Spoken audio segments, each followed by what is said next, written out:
안녕하십니까? 오늘 말씀은 누가복음 23장 1절에서 26절 말씀을 읽겠습니다. 요절은 23장 26절 그들이 예수를 끌고 갈 때 시몬이라는 구레네 사람이 시골에서 오는 것을 붙들어 그에게 십자가를 지어 예수를 따르게 하더라. 누가복음 23장은 죄 없으신 예수님께서 우리의 죄를 대신해서 십자가에 못 박혀 죽으신 사건을 기록하고 있습니다. 오늘 말씀은 26절까지 전반부를 읽겠습니다. 1. 무리가 다 일어나 예수를 빌라도에게 끌고 가서 밤새 폭행과 신문을 받으신 예수님은 다음날이 새자마자 회집된 산헤드린 공회에서 신성모독 죄로 결의된 후 로마 빌라도 법정으로 끌려갔습니다.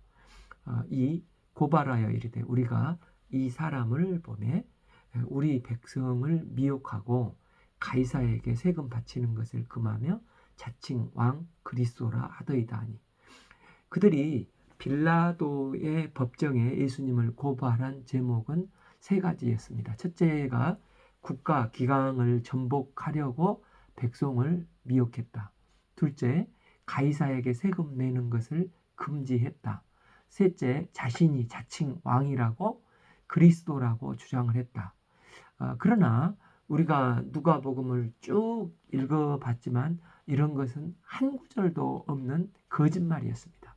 그들은 이런 정치적 제목을 예수님께 뒤집어 씌워서 빌라도로부터 자기들이 원하는 예수님을 사형 집행권을 언도받고자 이 전략을 세운 것입니다. 종교 지도자들의 고소는 사실과 완전히 다르고 다 거짓 고소였습니다. 13.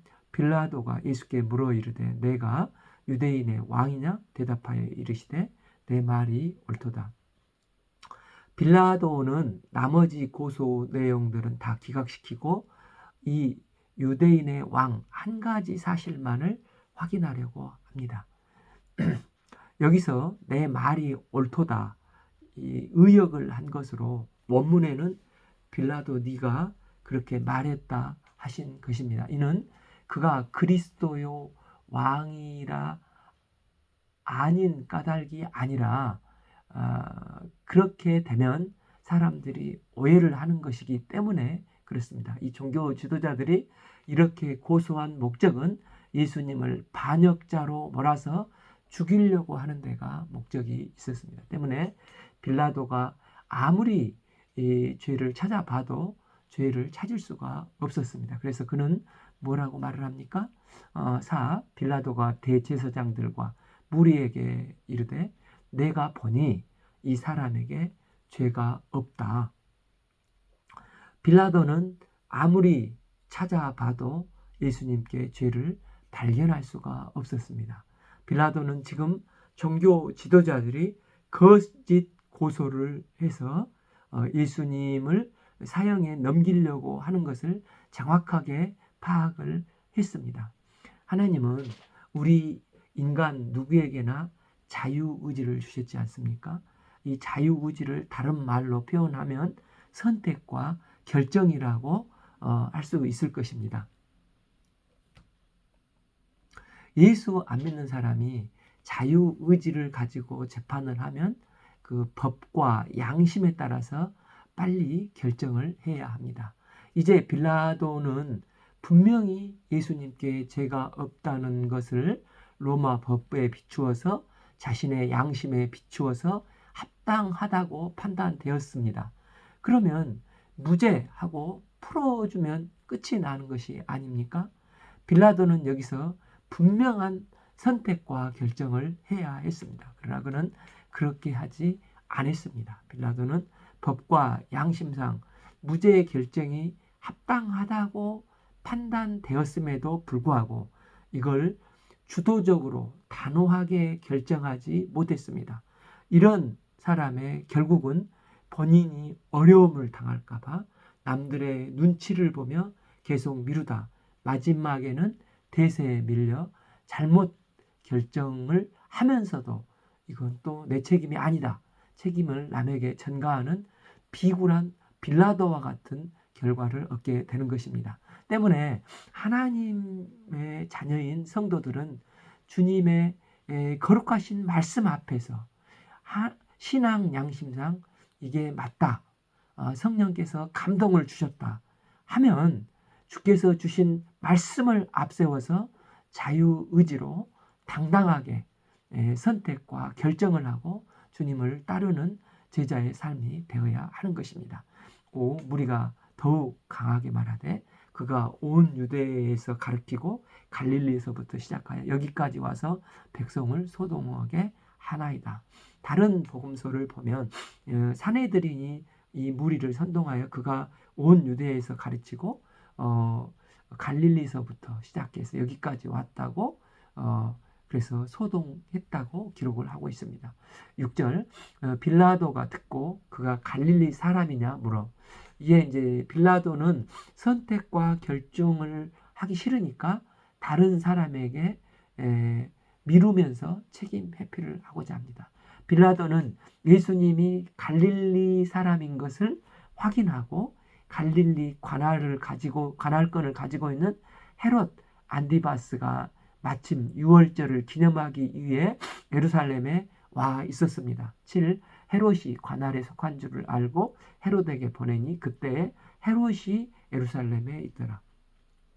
때문에 빌라도는 헤롯 네가 판단하고 예수님을 이렇게 말하면서 예수님을 헤롯에게 넘겨버렸습니다. 8.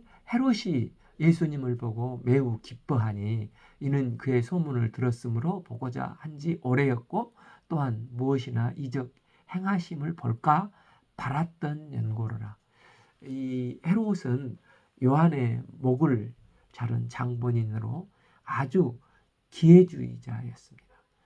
그는 예수님의 재판하시는 일에는 빌라도보다도 더 관심이 없었고 소심한 쫀뱅이로서 여우 같은 자였습니다.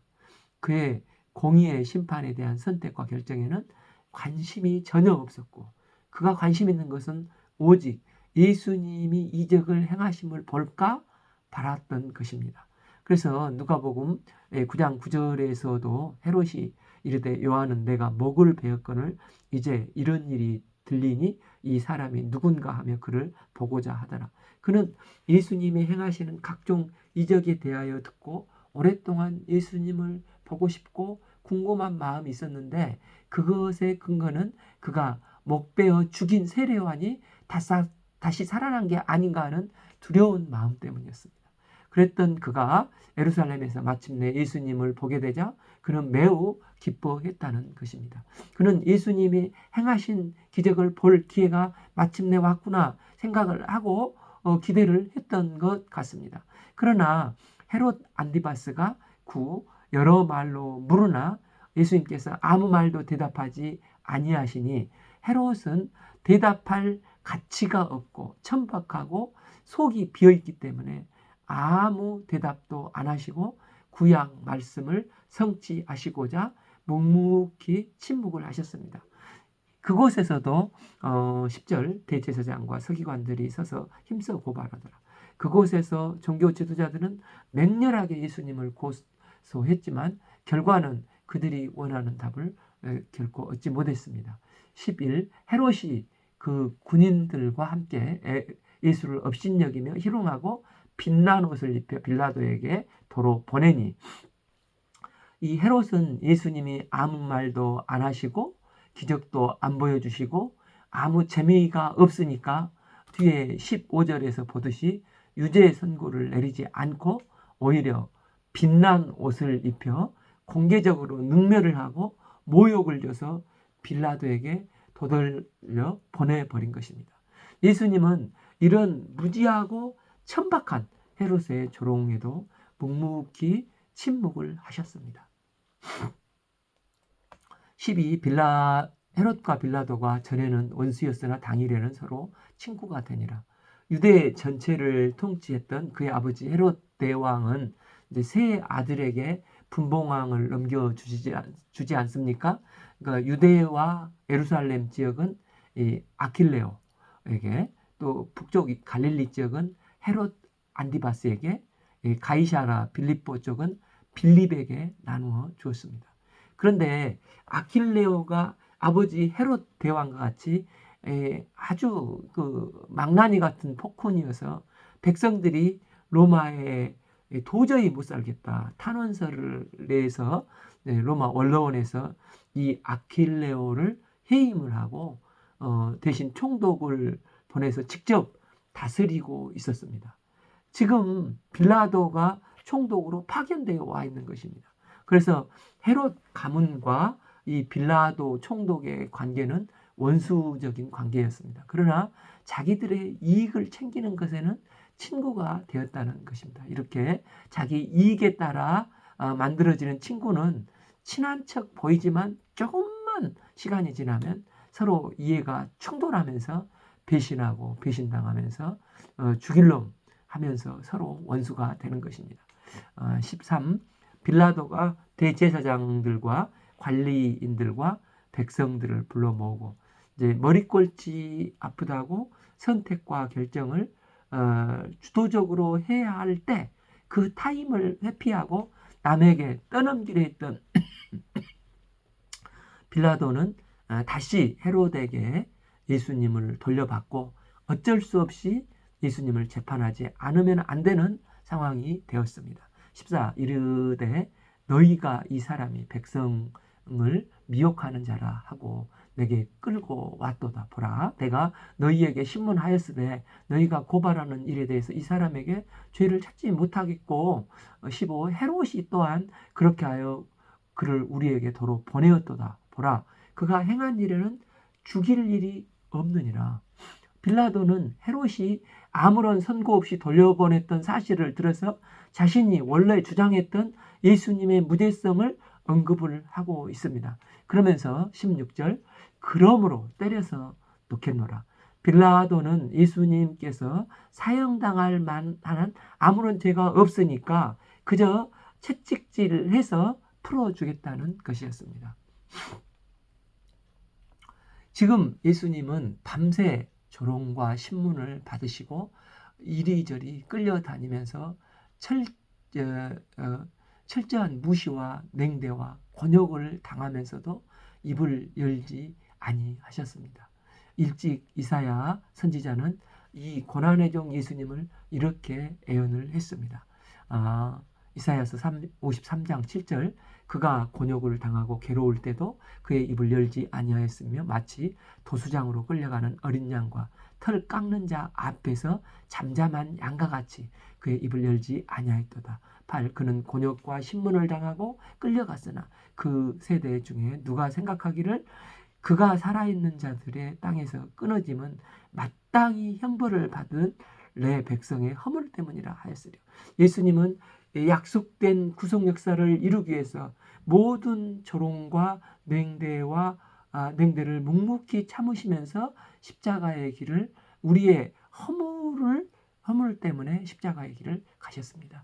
17 없고 18 무리가 일제히 소리질러 이르되 이 사람을 없이 하고 바라바를 우리에게 놓아주소서 하니, 이 병행 구절에서 마태, 마가는 종교 지도자들이 이 무리를 선동하여서 바라바를 풀어주도록 배후에서 조종한 것으로 기록을 하고 있습니다. 그들은 불과 며칠 전까지 예수님을 열렬히 환영했던 무리들이 아니었습니까?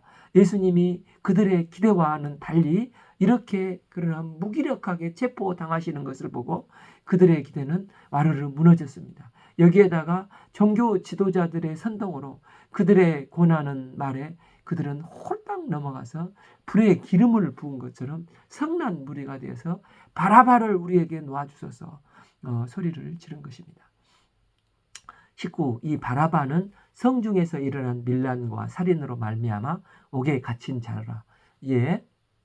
20. 빌라도는 예수를 놓고자 하여 다시 그들에게 말하되, 빌라도는 우리 그 3.1절이나 8.15 특사처럼 6월절 특사로 죄수를 풀어주는 전례를 이용하고자 했던 것을 보게 됩니다. 밀란과 살인으로 붙잡혀온 사형을 집행하려고 대기시키던 이 아람어로 아버지의 아들이라는 뜻의 이 바라바, 이는 바라바는 열심당원 지도자로 십자가에 죽이고 대신 무죄한 예수님은 유월절 특사로 풀어주고자 그 생각을, 빌라도의 생각을 무리에게 제안을 한 것입니다. 그런데 종교 지도자들에게 이용당하고 있는 이 무리들은 21절 그들이 소리질러 이르되 십자가에 못 박게 하소서, 십자가에 못 박게 하소서. 종교 지도자들과 무리들은 예수님을 십자가에 못 박게 하소서, 십자가에 못 박게 하소서 하면서 바라바를 내려주고 예수님을 십자가에 처형할 것을 요구한 것입니다. 22. 빌라도가 세 번째 말하되 이 사람이 무슨 악한 일을 하였느냐? 나는 그에게 죽일 죄를 찾지 못하였나니 내려 때려서 놓으리라 하니. 누가는 이렇게 반복적으로 빌라도의 입을 통해서 예수님의 무죄하심을 입증을 하고 있습니다. 23. 그들이 큰 소리로 재촉하여 십자가에 못 박기를 구하니. 주도적으로 결정할 기회를 놓친 지금 빌라도는 놓아줄 수도 없고 그렇다고 유죄 선언을 할 수도 없는 답답한 상황에 내몰렸습니다. 이런 빌라도의 최후의 선택이 무엇이었습니까? 23b 그들의 소리가 이긴지라. 24 이에 빌라도가 그들이 구하는 대로 하기를 언도하고 25 그들이 요구하는 자 곧 밀란과 살인으로 말미암아 옥에 갇힌 자를 놓아주고 예수는 넘겨주어 그들의 뜻대로 하게 아니라 이 마땅히 행할 잘못에 따라 중벌을 받아야 할 바라바는 놓아주고 중벌을 받을 아무것도 없는 무죄하신 예수님은 가장 무서운 징벌인 십자가의 처형을 받는 것으로 언도가 내려진 것입니다.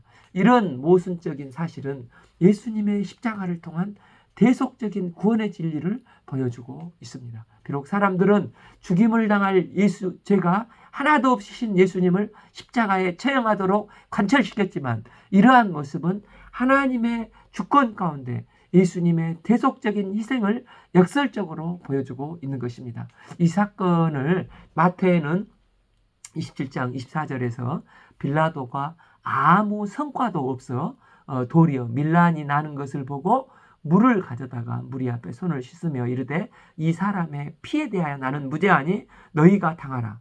빌라도는 최후에는 비굴하게 책임을 백성들에게 돌려버렸습니다. 도대체 이 재판장 노릇을 하는 빌라도는 재판을 받는 입장입니까? 재판을 하는 입장입니까? 재판을 하는 빌라도는 이 재판을 맡았으면 끝까지 양심을 걸고 책임을 져야 하지 않습니까? 그러나 그는 하나님께서 주신 자유의지를 주도적으로 선택과 결정할 때를 놓쳐버리고 이제는 재판에 공정하게 되는 것은 관심이 없고 자신이 재판관으로서 양심보다도 책임 회피에만 급급하고 총독으로 있는 동안에 유대인의 밀란이나 폭동이 안 일어나고 평화롭게 유지하고 자신의 정치적인 입지를 공고히 하며 이기심을 채우는 데만 관심을 두는 비겁한 빌라도가 되어버린 것입니다. 우리는 사도신경을 고백할 때마다 빌라도를 비판합니다. 처음 빌라도는 아무리 찾아보아도 예수님의 죄가 없었습니다. 그때 재판장의 양심으로 선택과 결정을 해주어서 주도적으로 곧바로 석방했다면 그의 양심은 자유로웠을 것입니다. 그러나 그는 끝까지 법과 양심 앞에서 선택과 결정을 하지 못하고 책임을 회피하고 미루다 보니 계속해서 군중들이 두려워지고 예수님이 죄가 없음을 누구보다도 분명히 알고 3번이나 확인했음에도 불구하고 예수님을 십자가에 넘겨주고 자기는 책임이 아니라고 책임을 회피하고 구차한 변명을 하는 비겁한 지도자가 된 것입니다. 우리는 빌라도를 비판하지만 사실 주님께서 주신 나에게 주어주신 자유의지를 가지고 주도적으로 선택하고 결정하는 것을 망설이다가 시간을 놓치고 빌라도와 한 뼘 차이인 경우가 있지 않습니까? 그럴 것이 말씀 앞에서 신앙 양심 앞에서 선택과 결정을 해야 되는데 그렇게 하면 더 어려움을 당할 것 같은 두려움 때문에 부담스러워 남의 시선을 의식하다가 미루고 기회를 놓치는 경우가 있지 않습니까? 그렇게 되면 나의 의지와 양심에 상관없이 떠밀려 나도 모르게 빌라도처럼 양심의 소리를 누르고 결국은 현실과 진리를 선택하는 비굴한 자가 되어버린다는 것입니다. 빌라도의 선택과 결정을 미룬다고 해서 그는 아마 중간 정도는 가겠지 생각했을지 모릅니다. 그런데 그게 아니었습니다.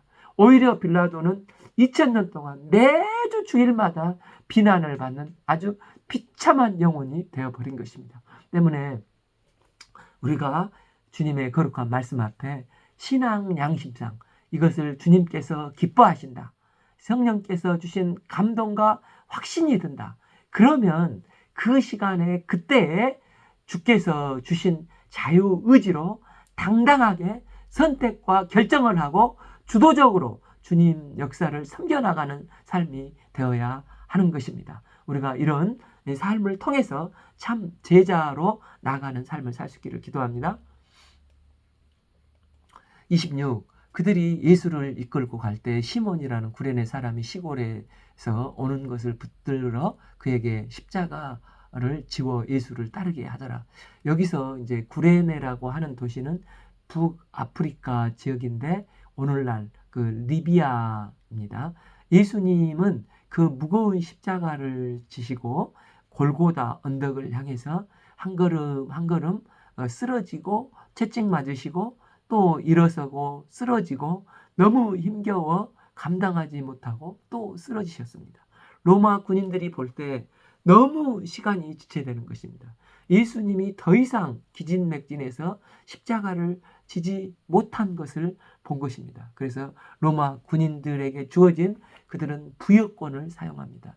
이 부여권은 식민지 백성은 오리까지는 아무나 붙잡아 놓고 일하라 명령만 하면 무조건 부역을 해야 하는 것입니다. 그래서 예수님께서 그 마가복음 5장 41절 또 누구든지 너로 오리를 가게 하거든 그 사람과 심리를 동행하고 이런 배경을 두고 오리를 말씀하신 것입니다.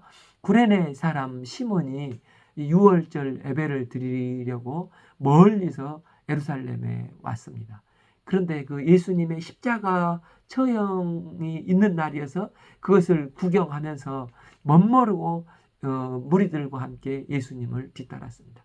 그러다가 로마 군인이 무리 중에 있는 시몬을 지목해서 야, 네가 대신 십자가 져 하며 예수님의 십자가를 대신 그에게 지게 했습니다. 이 구레네 사람 시몬은 아무것도 모른 채 얼떨결에 십자가를 지고 따르게 되었습니다.